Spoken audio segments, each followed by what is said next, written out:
Buenos días, tardes, noches, amigos, a la hora que me estén viendo.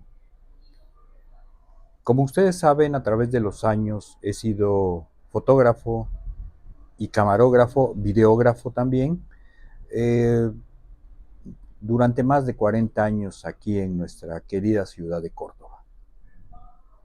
En el transcurso de esos años he recopilado material que he considerado valioso.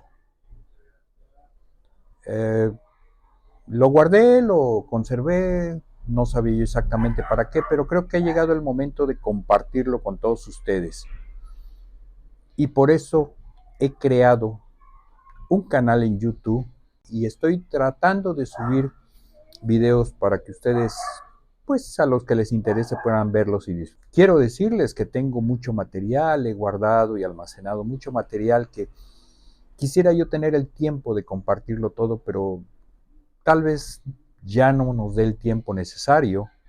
Es mucho y además es mucho trabajo. Aparte del, no es que tenga tanto tiempo para disponer y estar haciendo esto. Hay desfiles, hay actos cívicos, hay ceremonias, hay alguna presentación de una obra de teatro o varias obras de teatro. Eh, en fin, tengo muchísimo material que poco a poco iré compartiéndoles. Este proyecto lo traigo ya desde hace varios años. No sabía yo qué nombre ponerle, no sabía yo cómo iniciarlo, no sabía yo con qué material arrancar. Pero entre tanto busca y busca, encontré un video que se me hizo muy interesante. El 6 de junio de 1995 tuve la fortuna de grabar una conferencia, una plática que dio el licenciado Guillermo Escoli Gallegos, conocido por muchos de nosotros como Billy Escoli, una plática con el tema del movimiento del 68. Lo considero para mí un documento muy valioso, además porque, quiero decirlo de esta manera, fue la última ocasión que yo tuve oportunidad de saludar al licenciado. Tuve una oportunidad de estar un rato con él y cruzar algunas palabras, pero sobre todo de verlo físicamente. Después de eso creo que ya no lo volví a ver por mi trabajo, porque salí de Córdoba, porque no estuve aquí mucho tiempo. En fin, hay un gran aprecio hacia el licenciado. Mis inicios, yo empecé a acompañar a mi padre a Diario El Mundo desde los 11, 12 años y tuve una época en que dialogué mucho con el licenciado, hablamos mucho sobre sus líneas, sobre sus formas de ser, sobre su filosofía, y me instruyó bastante, me hizo leer algunos libros, me dio algunas pláticas y valió la pena. Yo creo que es una gente a la cual considero muy importante en el desarrollo de mi vida. Por eso, cuando encontré este video, que yo ni me acordaba que lo tenía y apareció, me sentí muy emocionado y creo que es un documento con el cual voy a arrancar en esta ocasión este canal. Con este video inauguro este canal.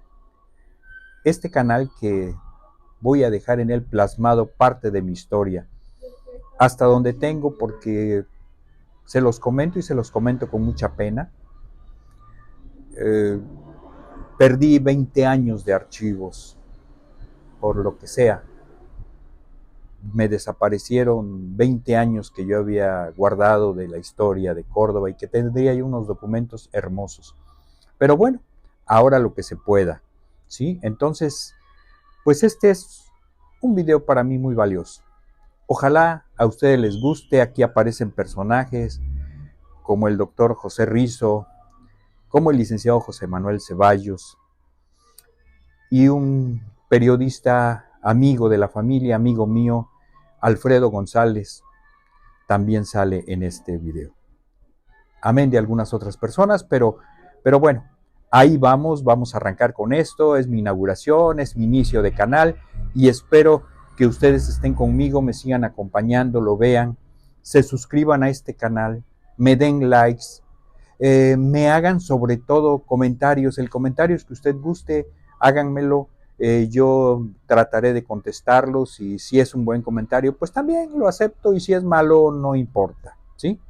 Pero la idea es que convivamos y la idea es dejar algún legado en Córdoba de mi desarrollo y mi paso por esta ciudad. Muchas gracias y vamos adelante.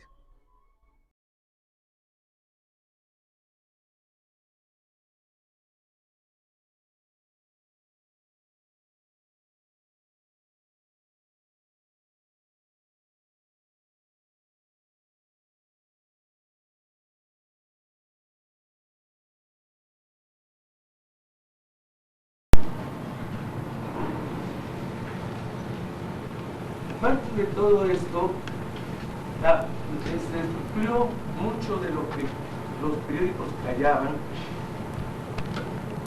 con las mismas octavillas, manifiestos desplegados que hacía el mismo movimiento estudiantil, que estaba perfectamente estructurado en todas las escuelas superiores, casi todas en el país, casi todas. Bueno, muy pocas, hasta las consideradas muy especiales, muy de élite, también se sumaron al movimiento. Ahora, por la parte de prensa en favor, sí hubo cabezas bastante importantes que dieron una batalla precisamente para dar a conocer a la opinión pública lo que verdaderamente acontecía. Entre ellos todavía siguen siendo, resaltan méritos, ahora como ensayistas, como novelistas, Elena Poniatowska. Yo creo que el libro de Elena Poniatowska, Las noches de Tlatelolco, yo creo que es la mejor crónica que se haya escrito sobre este movimiento. Carlos Monsiváis también estuvo. Víctor Rico Galán, de siempre, que incluso fue preso y metido a la penitenciaría del Distrito Federal. Tenemos también a Marcué Pardiña, una persona que todavía anda diputado, creo ahora, todavía, en el periodo pasado, y quien tenía una revista que se llamaba Política, un poco el antecedente del actual proceso, no porque tenga que ver, sino porque era la revista de combate, de batalla.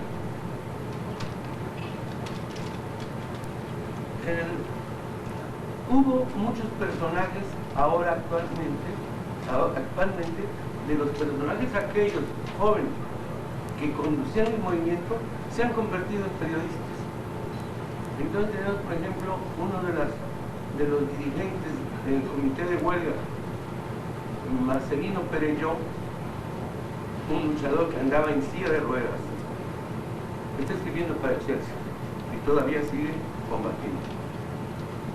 Está escribiendo, aquí nos llega al mundo mediante la cadena de difusión PINSA, escritos de Sócrates Sánchez Lemus, que también fue dirigente y a quien después del movimiento se le acusó de ser un traidor a ese movimiento. Aún recuerdo en una pasada que hubo aquí de una de las personas del comité de huelga, en cada facultad había un comité de huelga y un comité central en donde ya estaba Politécnico, Chapingo, Normal, todas las universidades, por supuesto la UNAM. Entonces esas personas también han hecho todavía recuerdos de lo del movimiento, que cumplió 25 años en el 93. Con ese motivo también se editó un libro donde se recogen los testimonios de personas que tuvieron una participación muy activa en el movimiento. Pues les decía que esta es una situación que en México hubo un poco, no se polarizaron las posiciones, pero sí, sobre todo, el favor era mayoría en los periódicos que eran más de combate, ¿no? Excelsior, con el equipo de Julio Scherer García, por supuesto, que era uno de los periódicos que estaba, y sin embargo, era al que le gritaron esto que les decía yo de prensa vendida, porque por ahí pasaban las manifestaciones.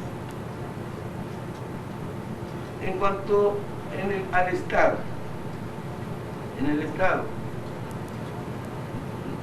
no podría yo conocer a fondo cómo se comportaron los diarios del Estado, sobre todo los de Jalapa.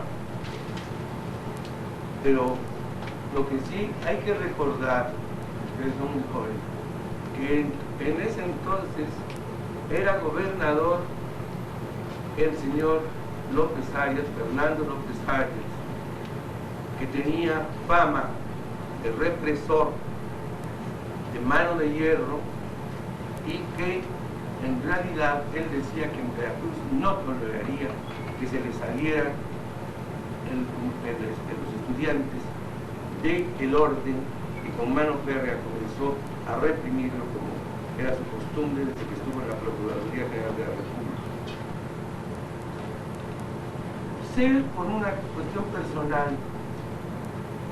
que yo creo que el comportamiento del diario de Jalapa no fue todo lo limpio que hubiera uno querido, porque el señor Rubén Pabello, que llegaba a una amistad con él, pues una vez en una manifestación estudiantil de Jalapa, su efigie fue quemada, me parece que junto con la de otra periodista, que es de local,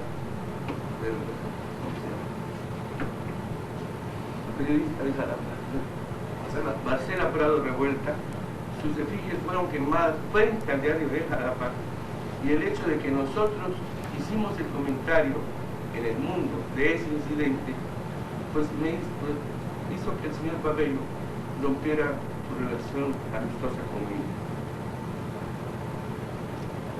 Quiero decirles que en Jalapa sí había, y por supuesto todavía continúa, como centro estudiantil, pues que tuvo unas movilizaciones importantes, tuvo una actitud digna la mayoría del estudiantado jalapeño, no jalapeño porque es de todo el estado, y que incluso en la Facultad de Economía existía un gran pizarrón que se llamó el pizarrón de la ignominia, donde se pegaban los comentarios de lo que se refería al movimiento de muchas publicaciones. Afortunadamente, también nosotros estuvimos representados con buenas notas en la facultad. En cuanto aquí, yo creo que no hicimos mal papel. Desde el principio del movimiento teníamos conciencia de qué se estaba gestando, porque primero pues somos universitarios. Cuando se habla que si hay libertad de expresión ahora que se va a celebrar, en una ocasión, en una ceremonia, yo dije que sí hay libertad de expresión, pero esta libertad de expresión es un poco coartada, no porque sea el gobierno, porque sea la policía, o porque tengamos sino quienes coartan la libertad de expresión son los mismos propietarios de los medios de comunicación. En este caso, para mi fortuna, en realidad tuve plena libertad de tratar los asuntos como nosotros lo veíamos, es decir, en favor. Además, en Córdoba se convirtió en un enclave del paso de gente perseguida. Los que venían de Jalapa pasaban rumbo a esconderse para tratar de pasar a México o quedarse aquí escondidos con nosotros. O los que pasaban para México y se iban para Tabasco, se iban para varios lados, porque en realidad la represión estaba en todo poder. López Arias estaba recibiendo en una forma muy brutal, como él siempre tuvo esa fama de represor.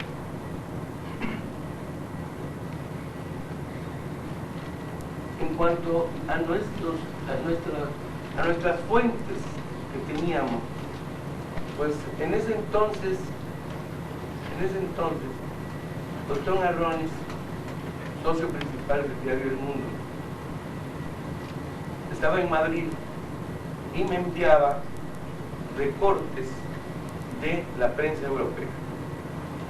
Se decía que para saber qué estaba sucediendo en el movimiento se debería de recurrir a la prensa extranjera, que era la que estaba diciendo mucho más verdades que lo que se decía en México. Ustedes han de haber recordado, ustedes alguna vez recordarán, que digo, casi no había nacido nadie, ustedes cuando acontece esta terrible sacudida, en vísperas de la Olimpiada que se iba a celebrar acá. Han de recordar que vino una periodista notable, una periodista mundialmente conocida, Oriana Fallaci. Oriana Fallaci escribía para un periódico italiano. Y ella fue, como ella, le ha tocado, porque creo que todavía no muere, le ha tocado estar en todos los movimientos importantes del mundo. Ella vino por cuenta de su revista a México y fue una de las que resultó heridas en el asalto a las torres de Tlatelolco, que fue donde se había sucedido la matanza del 2 de octubre. Quizá ustedes algunos lo conozcan, pero esta es una gran plaza ha tenido muchísimo tiempo, pero que está rodeada de edificios multifamiliares. Uno de estos edificios se ocupaba como tribuna para los mítines, y en ese día de la matanza, Oriana Fallaci estaba en uno de esos corredores que daban hacia el mitin, y en la balacera ella también resultó herida. Claro que esto trajo como consecuencia que la prensa extranjera más indignada. Entonces se llenó México de una información que todos los periódicos importantes, todos, lo mismo italianos, franceses, españoles, todos vinieron a México para investigar. Ahora, les decía que en la ciudad, aquí estamos ya en la parte municipal, para decir, pues también hubo ayudas, como por ejemplo en una ocasión se necesitaba papel para una revista de México, pero estaba controlado el papel. En ese tiempo nosotros teníamos una dotación de papel, no de bobina como es ahora, sino de papel plano, con Córdoba y Orizaba. En realidad pudimos conseguir a escondidas papel para que se fuera a México y se sacara un número más de esa revista. De tal manera que ustedes se imaginen que sí estábamos informados, teníamos los recortes de la prensa europea, teníamos el paso de las gentes perseguidas por una cosa u otra, se pasaban, allá vean tales gentes que ayudan, por lo demás teníamos de teletipo, de servicio de noticias, a France Press, que en realidad era es todavía una de las agencias internacionales más serias. Yo les quisiera decir que en Córdoba no sería justo hablar del movimiento estudiantil 68 si no se menciona a Dante Delgado. No sé si ustedes hayan seguido ahora un poco la trayectoria de este cordobés que a la sazón estaba en cuarto o quinto de preparatoria, pero que se convirtió en el pivote, en el alma del movimiento en Córdoba, en una ciudad tenida casi siempre por conservadora y con muchos sectores que llegan a los reaccionarios. Dante de alguna forma organizó al SBAU. No había todavía las escuelas superiores que hay ahora, agronomía, ciencias biológicas, todas esas escuelas no existían. La SBAU era pues lo que se podría llamar aquí, como en México, el alma mater. Dante organizó y paró la escuela. No desfilaron muchos, no había conciencia política de los jóvenes locales, más que de un grupo que meneaba Dante. Él se movilizó tanto que llegó un momento en que efectivamente tuvo que esconderse en Córdoba y salir para México también a hurtadillas. Su casa prácticamente fue asaltada por agentes de López Arias, este perro, el coronel Tello, y se vio envuelto en una serie de problemas muy gordos, muy gordos. Y de paso, pues nos llevaba también a nosotros, porque él acudía a la prensa que podía difundir lo que se estaba haciendo. En la misma SBAU, en un salón del SBAU cerrada de la escuela, ahí ese grupo de muchachos que se lucharon hicieron una especie de taller donde se pintaban las mantas, las cartulinas, las cosas con las que se salían a las protestas. No eran muy nutridos, no puede uno decir que la SBAU se volcó en las calles, no había conciencia, y les digo, la ciudad no estaba preparada, incluso no estaba preparada que de repente critican el movimiento en un desplegado de media plana, los miembros que aquí eran caballeros del Colón. Ninguno de los que firmaba ahí esto era universitario. O sea, que no les venía, ¿sabes por qué andar metidos? Pero sí, un grupo de universitarios, pues aquí hay dos grupos. Citamos qué escuela éramos, número de cuenta, para desmentir que esos señores no tenían que hacer nada, que ellos siempre habían tenido una posición también reaccionaria y que no había.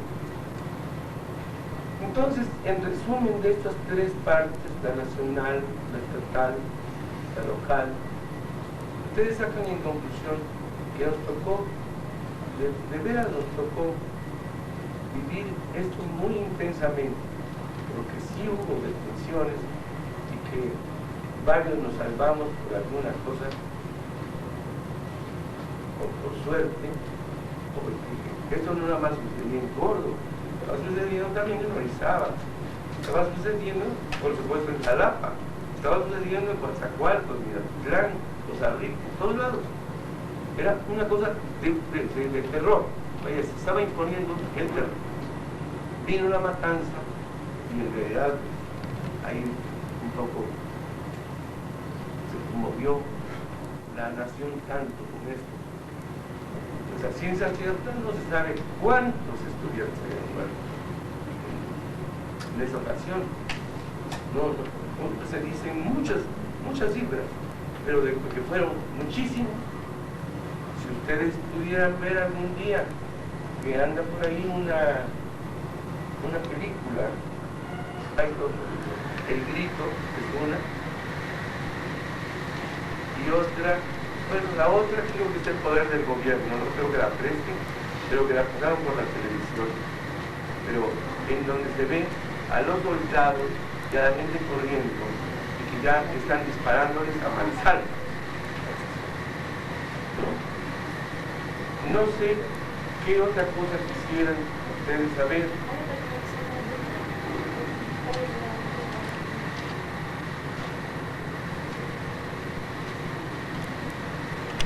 ¿Alguna pregunta sobre el tema, licenciado Coli?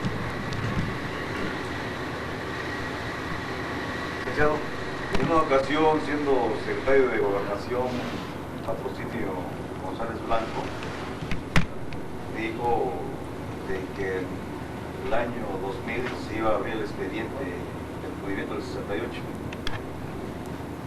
No te sabría decir en realidad, ciencia cierta, no conozco esta declaración, pero prácticamente ese libro que sacaron en el 93 con los testimonios de las principales cabezas, pues en realidad es la verdad.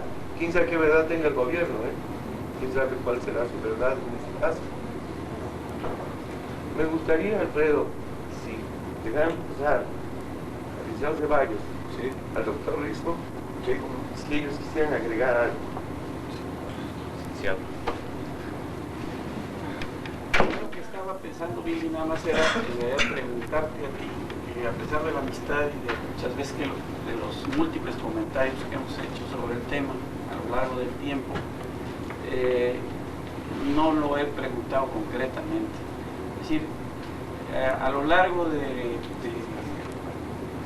tantos años, ¿qué juicio te merecería a ti el movimiento en sí, teniendo en consideración una cosa, que en realidad se le ha criticado de que no fue un movimiento que modificara una estructura o tuviera una aspiración prácticamente de fondo, que diera un cambio social, era un movimiento revolucionario en sí? Las aspiraciones del movimiento eran un poco nada más pintadas de democracia, pero en el fondo no se pedía nada. Que desapareciera el delito de disolución social. Sí, pero en realidad no había un cambio social que se promoviera de fondo. Entonces, ¿qué fue lo que provocó esto, por tu opinión? En mi opinión, con una posición que ya ustedes habrán dado cuenta cuál es, en mi opinión, casi ningún movimiento que haya transformado una sociedad o traído cambios significativos ha sido encabezada por estudiantes. En realidad no es precisamente el estudiantado sin duda que es capaz de conducir un movimiento y para hacer cambio. Ese sería mi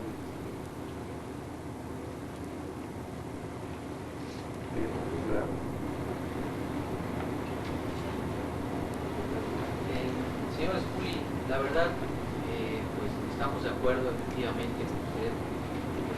La matanza fue pues horrible, la verdad, pues nunca se merecieron los muchachos. Lo que siento, señor Scully, no sé si esté de acuerdo conmigo, es que lo que no se vale es envenenar la mente de los jóvenes. Yo siento que el movimiento quizá fue para precisamente lo que decía el licenciado, quizás estuvo disfrazado de algún tipo de querer imponer democracia. Entonces, bueno, nunca fue causado por estudiantes. Pero efectivamente, insisto en lo mismo, yo siento que eso sí es criminal, si me atrevo a llamarlo así, criminal, envenenar la mente de los jóvenes para incitarlos a hacer carne de cañón con un movimiento que ni siquiera estaba auspiciado por mexicanos. Para empezar, yo tuve la oportunidad, yo viví en Tlatelolco, yo tenía en ese tiempo 7 años, y sí me acuerdo que efectivamente incluso los tanques allanaron la unidad de Tlatelolco, llegaron soldados, sí, dispararon incluso hasta las personas que se asomaban a las ventanas para ver el movimiento. Métanse porque si no les vamos a pegar. Entonces sí, efectivamente no son maneras de reprimir. Bueno, yo creo que ninguna manera de represión es buena, ¿no? Pero siento que el movimiento no era puramente estudiantil, y la prueba es que usted lo dijo hace un momento, ¿dónde está el líder Gortari? ¿Dónde está la Tita? ¿Dónde está la Nacha? Todos ellos están bien colocados, bien pagados. ¿Y qué pasó con la gente que mataron y que mandaron de carne de cañón como estudiantes?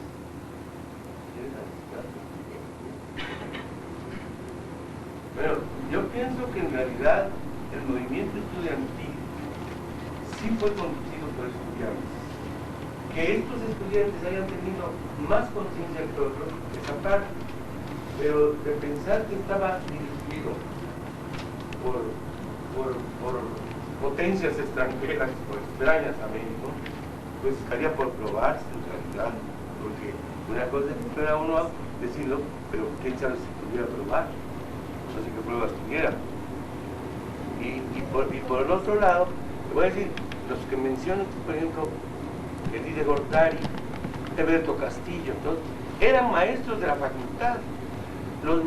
Los maestros, el mismo rector Barrosierra se identificó con el movimiento estudiantil y desfiló con ellos, le acostó la rectoría. Pero yo creo que no fueron manos extrañas que mediaron esto. Sí, perdón, si ya que me da la oportunidad, yo quisiera comentar algo sobre lo que dijo en cuanto a que a los jóvenes se les envenene o se les manipula. A mí me parece que el movimiento surgió precisamente al revés de como se está planteando. Sí. Decía yo que yo creo que el movimiento no surgió como una manipulación, sino al revés. Es que es lógico que los estudiantes manifiesten, igual que toda la juventud, su inconformidad.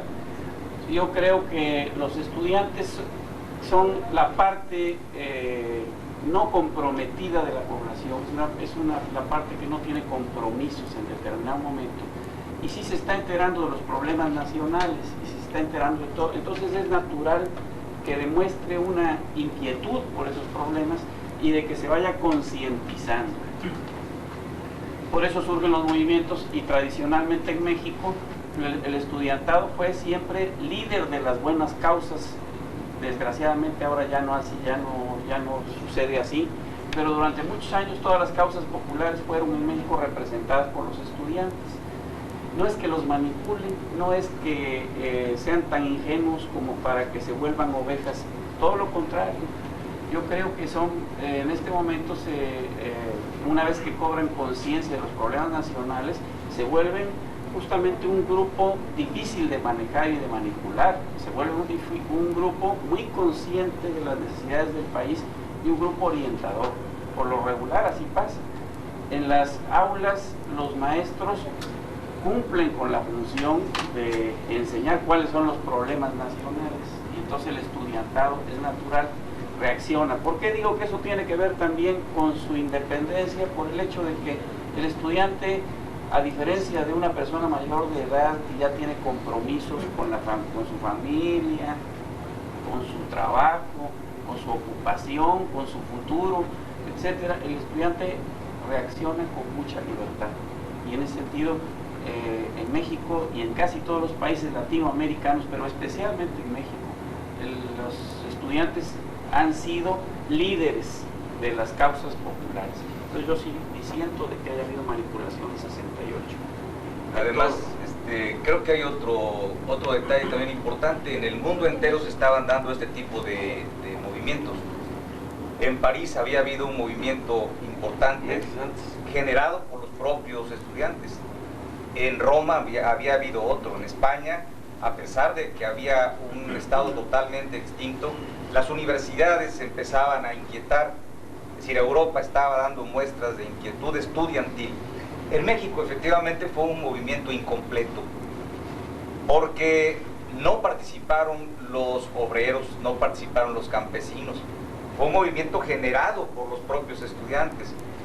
Si hubiera habido elementos para comprobar que había una participación extranjera en esto, una manipulación clara, yo no tengo la menor duda de que el gobierno hubiera exhibido con todo esplendor quiénes eran los responsables de orden internacional.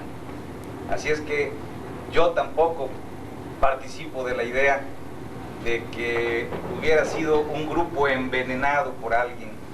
No creo que el estudiantado sea tan ingenuo, ¿verdad? Yo concedo que hay una inteligencia y además sin compromiso. Es la época en la que se es revolucionario realmente, aunque no se manifieste siempre. pero es cuando hay la libertad, porque no hay compromisos precisamente. Nada más. Si me permite un comentario, recabando una información de aquí del libro de Elena Poniatowska, el encabezado, por ejemplo, del Sol de México del día jueves 3 de octubre, dice que son manos extrañas las que se empeñan en desprestigiar a México. Siento que tal vez lo que influyó en el pensar de que hubo extranjeros en el movimiento es la información que dieron los medios, tal vez en algunos casos. Siento que eso es lo que podría ser. Sobre todo este medio, cita ahí, es un medio que en realidad lo conocemos, que era de una cadena del coronel García Balseca, que tenía toda la alcurnia y que además casi siempre sacó partido de estar con el gobierno. Ese señor le prestaba a los candidatos presidenciales un vagón que tenía, que lo enganchaban a los ferrocarriles, que era como una casa. Sí, ahí le quiero decir, la prensa oficialista, o sea, la que se puso del lado del gobierno a decir la verdad del gobierno, fue la que siempre mencionó que manos extrañas, porque no podía decir, tienen razón.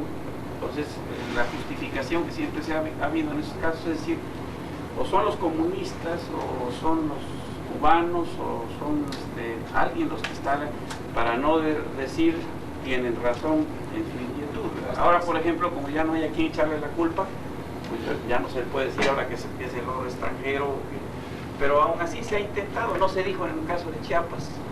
Ahora que el movimiento era inspirado internacionalmente y que había dinero extranjero, ¿cuál fue? No es cierto.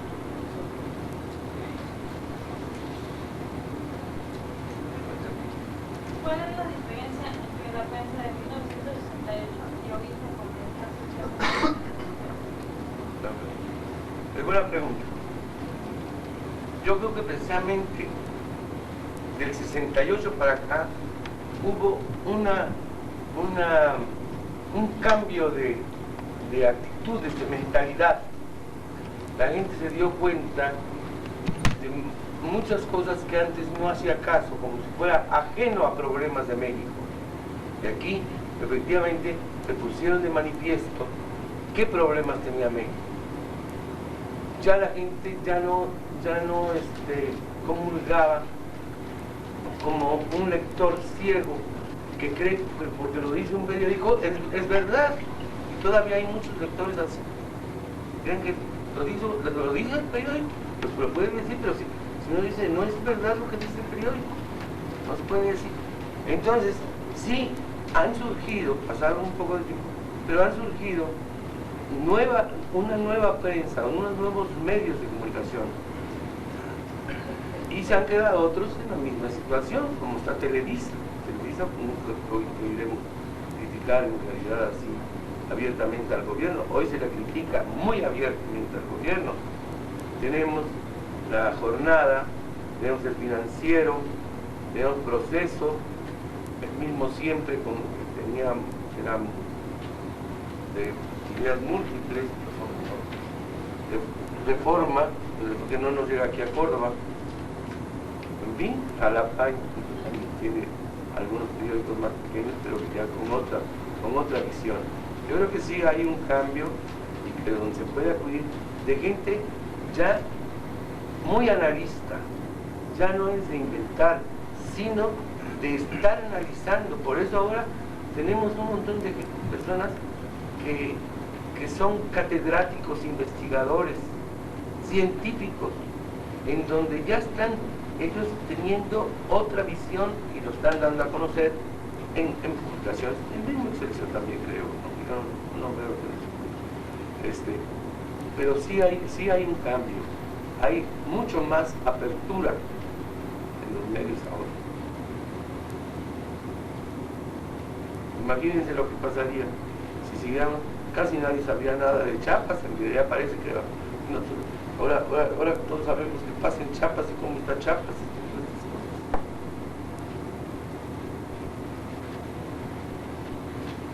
Ya vamos a tomar 2 de octubre es el acontecimiento de Tlatelolco y 6 días después se inauguran los Juegos Olímpicos. Todos se olvidan en ese momento. hace la frase famosa de Octavio Díaz Ordaz. Pero se lleva la recíproca de su vida en el estadio, Sí. al inaugurar. Sí. Pero ¿cómo se puede tomar la situación que tiene en cuanto a esos hechos del día 2 y 6 días después?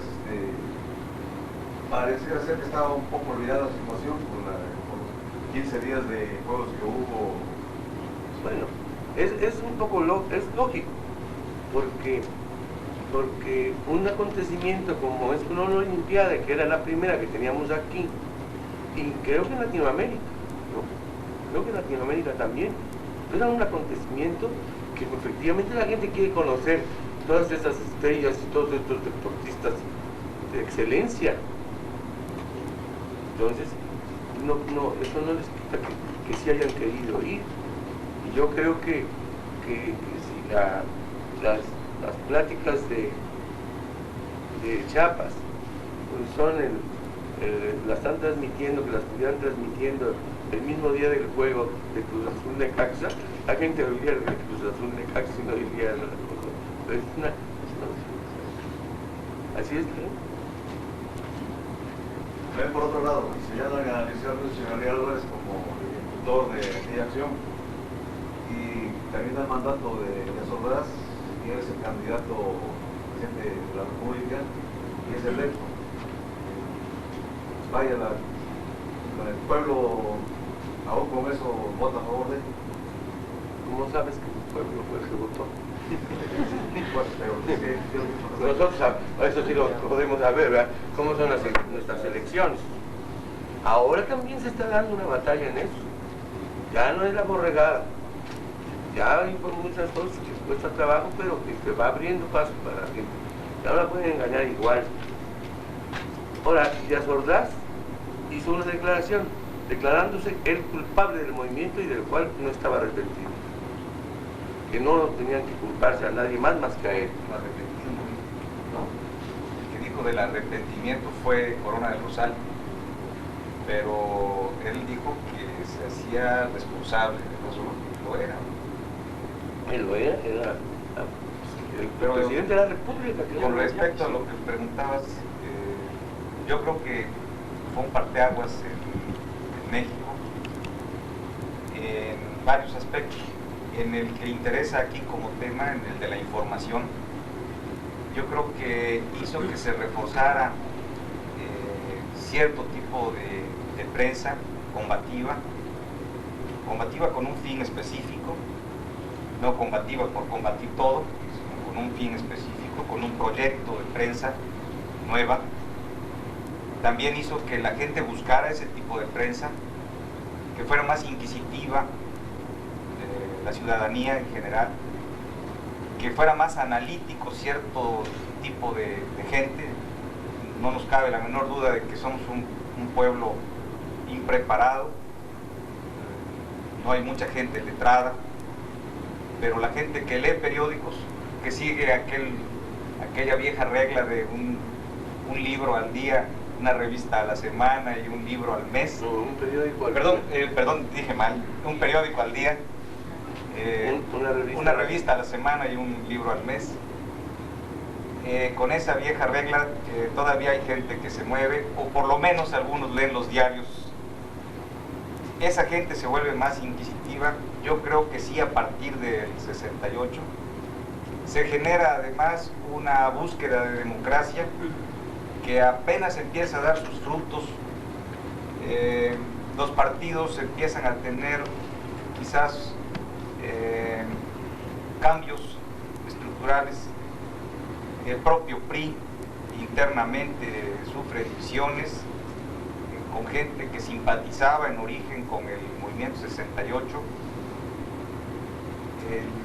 El PAN pues se solidifica como partido, surge en otros, el Frente Cardenista, después PRD, etc. Creo que empiezan a haber frutos en cuanto a la democracia y la sociedad civil empieza a organizarse un poquito más. Entonces creo que todo esto son frutos de aquello, creo que sí fue un parteaguas. Toda su importancia, aunque haya sido un movimiento no total como se pretendió hacer, faltó organización,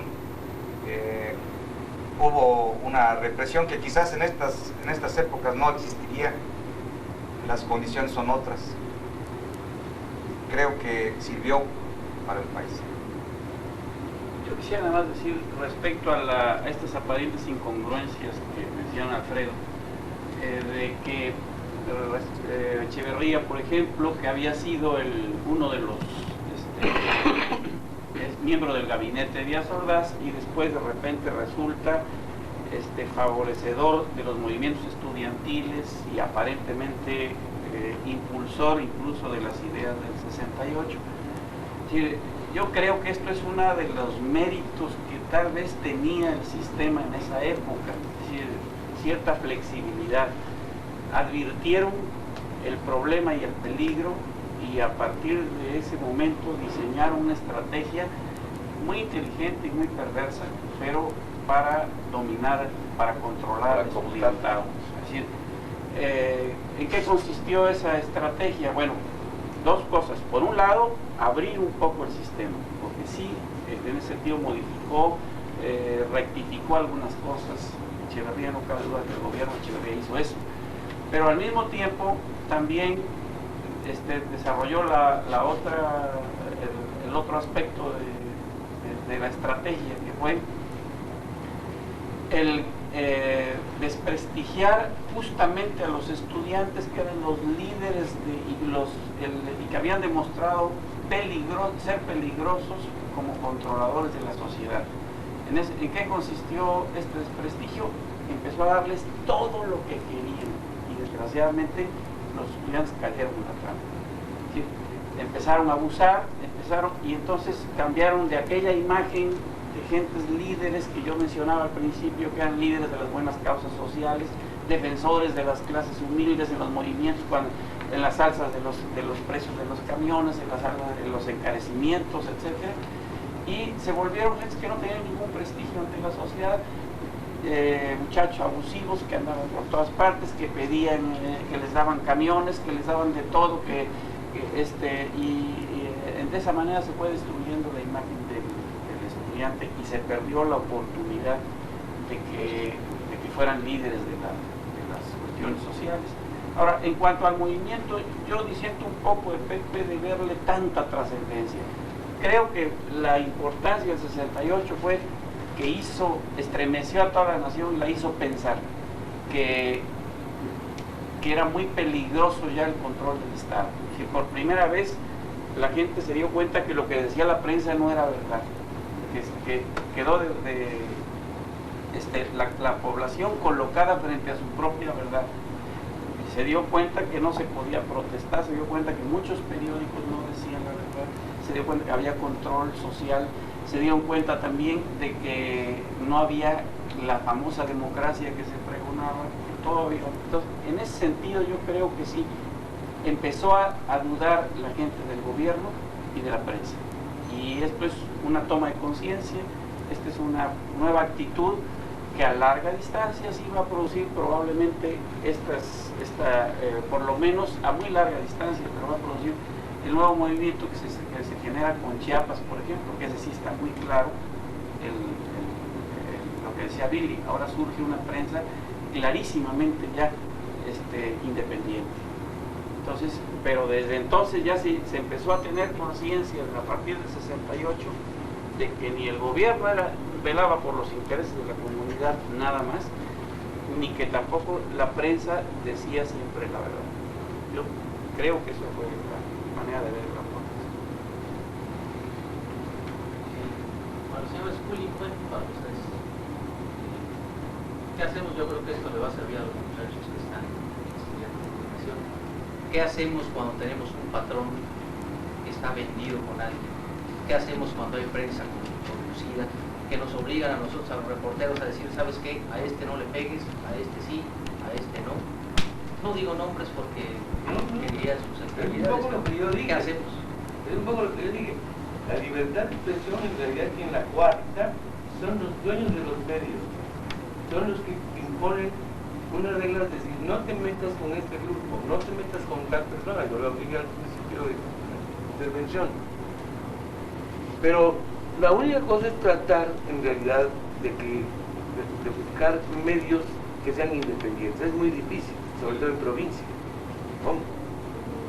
Imaginen ustedes, pues son consorcios ya tan grandes, tan poderosos, como el señor Vázquez Raña, que suple a Coronel García Balseca, o como los del grupo del norte de Monterrey. Son grupos tan poderosos que tienen intereses, y al tener grandes intereses, estos intereses los ligan con el gobierno.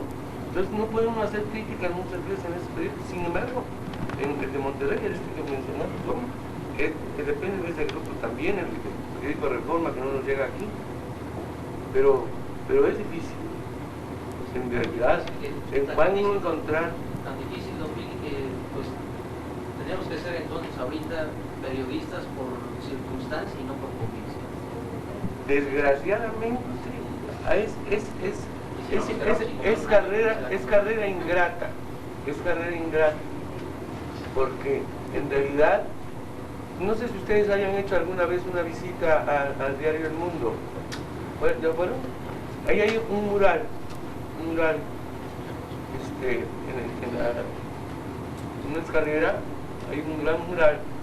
Ahí empieza que el jefe de redacción está haciendo así al del taller, y un viejo gordo, así, todo, está haciendo al jefe de redacción así, que se calle. Ahora, luego trae un semáforo. El semáforo significa que a la prensa la paran si está en rojo, o siga si hay verde, ¿no? Y después una máquina de impresión, toda obsoleta, toda deformada, porque no sirve para lo que es. Y finalmente, el lector, que tiene una gran venda, el lector que dice, sale en el periódico, es cierto, ¿no? Lo único que nos queda es prepararnos más para poder juzgar por nosotros mismos, y yo creo que una publicación tendrá que reconocer quién es el que vale escribiendo, cómo analiza, cómo hace, y solo hace.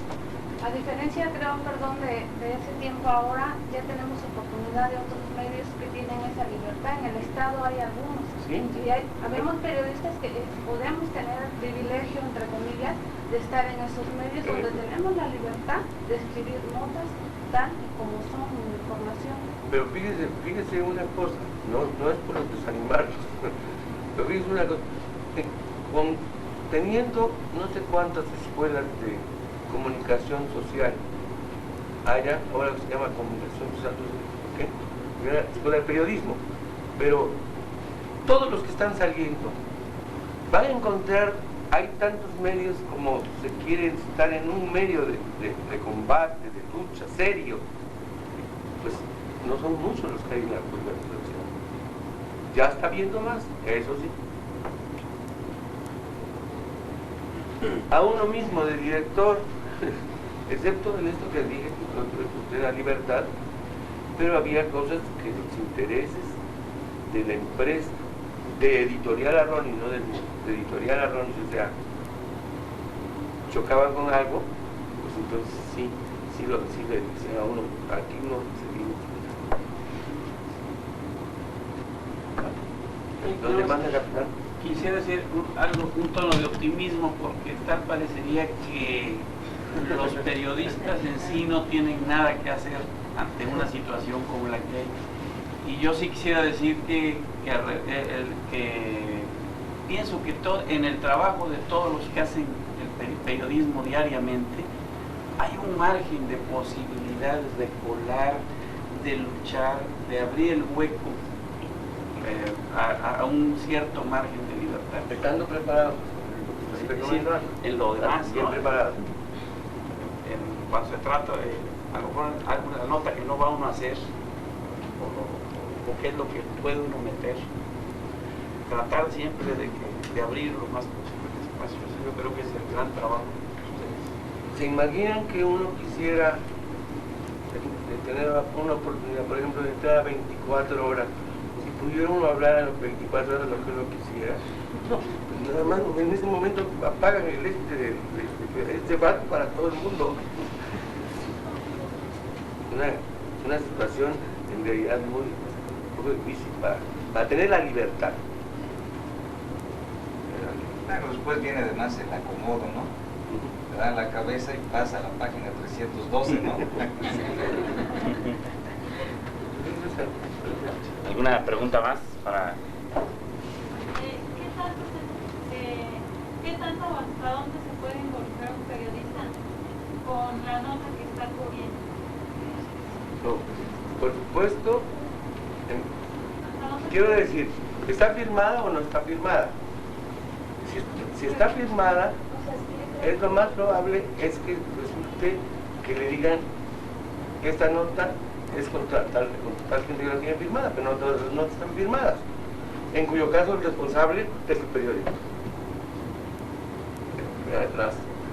Las reclamaciones que le hacen a uno son tremendas y uno no escribió nada de eso, pero otros lo escriben, pero a uno es el que le dice un montón de cosas. ¿Alguien más quiere hacer alguna pregunta? Regresando un poquito al tema, ¿cuáles eran en sí los ideales por los que se dio el movimiento estudiantil? Los ideales.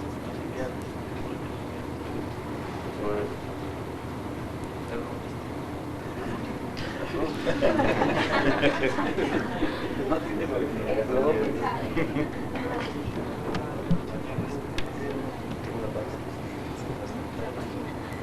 es que no sé si quiera saber si había una cosa así exhibida por puntos. Yo me acuerdo, el de uno de ellos era el que se desaparecía el delito de disolución social, mediante el cual las autoridades podrían considerar que era delito de disolución social. Por ejemplo, a lo mejor tener libros que consideraran que no debían circular, lo cual sería llegar a una. Y sin embargo, había ahí Desapareció el cuerpo de granaderos también. Sí, es que así es. Había cuerpo de puntos granaderos. políticos, ¿no? Había puntos estrictamente, la renuncia del jefe del departamento del Distrito Federal, o sea, del Corona de los Altos. Sí, pero no cargo le llaman del regente. Y pero lo importante, cuando dice ideales, es que es difícil. La verdad es que ahí no había más que un ideal de democracia que nunca quedaba muy claro, porque el pliego petitorio, el mismo movimiento surgió de una manera un poquito atropellada. Recuerdan ustedes que surge a partir de un encuentro entre dos escuelas, un acto verdaderamente intrascendente, pero mal manejado con prepotencia, con falta de capacidad administrativa. Entonces se lastima a 2, 3 estudiantes, se les gasea, y entonces esto es lo que provoca una gran indignación. Entonces la renuncia es contra los actos de represión desatados innecesariamente, una violencia innecesaria en contra de estudiantes. Y a partir de eso el movimiento se va generalizando porque va generando la simpatía de la población, en primera porque se ve que el estudiantado está siendo desprestigiado por la prensa o intentando ser desprestigiado por la prensa, está siendo atacado injustamente, y ante esto va creciendo la indignación y hay nuevos actos de represión, aumentan nueva indignación. Entonces se van colando entonces ciertas peticiones como de las que decía Billy, se lucha una vieja bandera de la izquierda que era contra el delito de disolución social. ¿La qué, perdón? La desaparición del cuerpo de granaderos. La desaparición de los granaderos, que eran también un organismo represivo, y algunas cosas más relacionadas. Lo que provoca también una fuerte indignación es la violación de la autonomía universitaria, debido a que recordarán ustedes que el ejército empieza a entrar a todas partes, no nada más a lo que antes eran recintos prohibidos para la policía, todos los recintos del campus universitario, se vuelve de momento zona de invasión, se ocupa la ciudad universitaria, con un bazucazo rompen la puerta fue la Escuela Nacional de Medicina y el famoso centro de la Inquisición, un edificio histórico. No, pero fue de la preparatoria. Fue la preparatoria Burma. La de medicina histórica. De un bazucazo, sí. Y entonces todo esto, claro, va provocando indignación, la represión, que empiezan detenciones masivas por todas partes de la ciudad, estudian secuestros, van deteniendo a las gentes, las mandan al campo militar número 1, ¿verdad? Que se vuelve un verdadero centro de concentración. Pero estas desapariciones eran terribles porque no sabían ni siquiera los familiares a qué hora los habían detenido. Pero además hay una cosa, actos como en el dormitorio, que tenía un dormitorio muy grande, el Instituto Politécnico Nacional, para estudiantes de provincia y con escasos recursos. Ellos son, invadidos en horas de madrugada por el ejército y sacados como están, sin importarles qué dejaban ahí, qué no, y hacen cosas tremendas y ya tienen a otras gentes en contra, a las familias de esos estudiantes que fueron vejados así, ¿no? Y ahí se va haciendo más grande, más grande, más grande. Aquí tengo los 6 puntos del pliego petitorio del movimiento. Dice: el primero es libertar a todos los presos políticos, el segundo la derogación del artículo 145 del Código Penal Federal, el tercero desaparición del cuerpo de granaderos, el cuarto destitución de los jefes policíacos Luis Cueto, Raúl Mendiolea y A. Frías, el quinto indemnización a los familiares de todos los muertos y heridos desde el inicio del conflicto, y el último es el deslindamiento de responsabilidades de los funcionarios culpables de los hechos sangrientos. Entonces, como ven ustedes, no es una cosa de ideología, de cambio estructural de la sociedad, de metas políticas, sino que prácticamente es un movimiento de gran inconformidad y especialmente la reacción es en contra de los organismos represivos del Estado, sí, el delito de disolución social y la regencia, etc. Yo creo que más que haber nacido como un movimiento de grandes ideales, lo que logró fue exhibir a un gobierno represivo. Fueron más las consecuencias que el movimiento original como grandes ideales. Ahí creo que incluso la repercusión internacional fue muy importante porque mientras en Francia hicieron grandes movimientos y en Roma, esto terminó en que a lo mejor hubo un lastimado, los europeos, la sociedad europea se conmovió cuando supo que en México una manifestación podía significar 500 o 700 muertos. Entonces esto fue verdaderamente traumante para la sociedad más civilizada del mundo y trajo las consecuencias que ya se habían mencionado. Pues agradecemos mucho a nuestro ponente, el licenciado Guillermo Esculi, y también la participación del licenciado Ceballos y la participación del doctor Ruiz. Tengamos por favor un aplauso a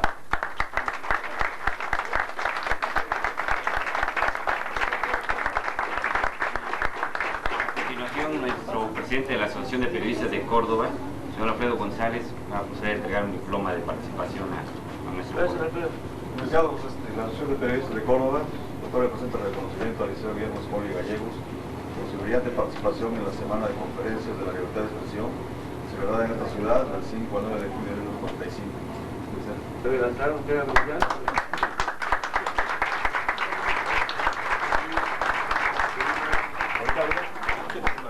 Agradecemos la presencia de todos ustedes y esperamos que el día de mañana nos acompañen.